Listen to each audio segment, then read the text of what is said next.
Hi there, it's Roberta, nutrition therapist helping women fix their period problems and love their cycle. Welcome back to my period series.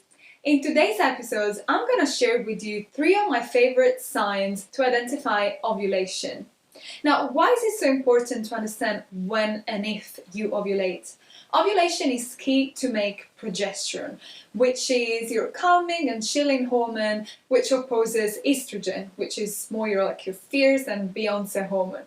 It's very important to produce enough progesterone to maintain a healthy pregnancy, but overall for healthy periods.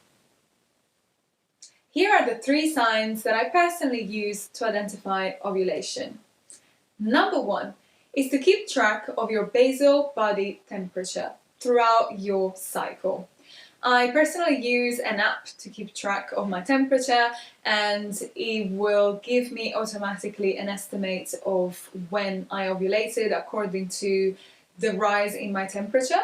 So you need to measure every day. You use a thermometer under your tongue before you get out of bed in the morning, first thing in the morning, and you measure it throughout the cycle. Eventually, if there is a steady increase of temperature between 0.3 and 0.5 degrees after your ovulation, that will be a sign that you ovulated just before. The second sign to identify ovulation that I personally use is to check my cervical fluids or cervical mucus. Now, around ovulation, well, I would say in the days leading to ovulation, this fluid should be very elastic, nearly the consistency of raw egg white. So that will be a sign of fertility as well. So if you're planning a pregnancy, get going.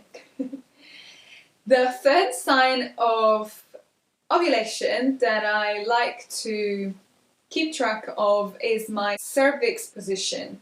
Now you can use your main 2 fingers to understand how high and soft your cervix is. So around ovulation, it should feel, your cervix should feel quite high, so you should be able to touch it with the tip of your finger by inserting the whole fingers in, and it should feel quite soft as well. So to recap, the 3 signs to identify ovulation in your cycle are keeping track of your body basal temperature, keep track of your cervical fluids, and keep track of your cervix position. I hope you enjoyed this content and found it helpful.